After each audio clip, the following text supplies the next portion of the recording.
Over the years, we've seen some second-round sensations like Paul Millsap, who's helped the Hawks the past 2 seasons, or Marc Gasol, who had his best scoring year of his career. So who's next out of round number 2?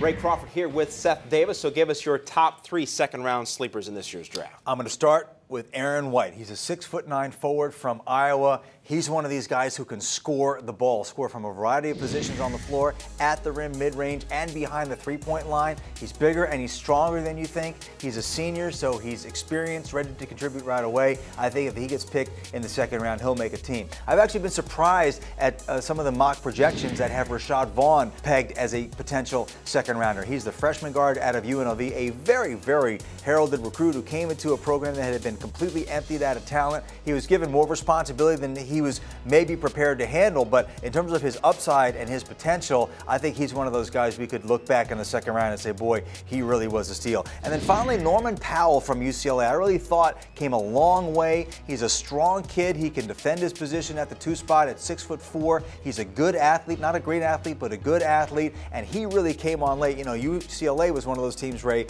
who had a very strong second half of the season, a surprise team to get to the Sweet 16. Norman Powell's physical strength, his ability to score, and his leadership were a very big part of that. I think he could be a real sleeper in the second round. You had a chance to catch up with a lot of guys at the pre-draft combine in Chicago. You Instagrammed a photo here of you with the Harrison twins. All smiles here. A year ago, though, Seth, they were in mock drafts as first rounders. Now they're listed to most certainly go in the second round. How do you think they'll fare?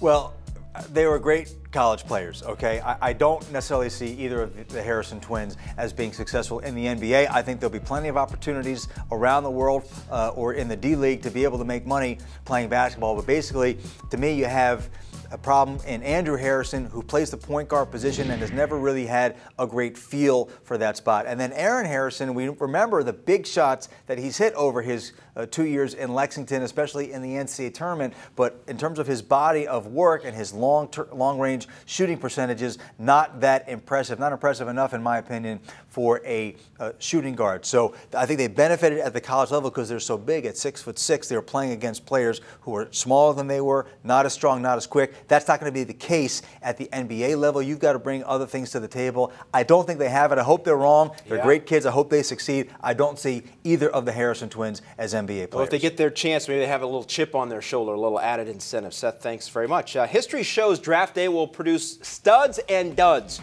Which are the most overrated players in this year's NBA draft field? Seth Davis has it for us on Campus Insiders.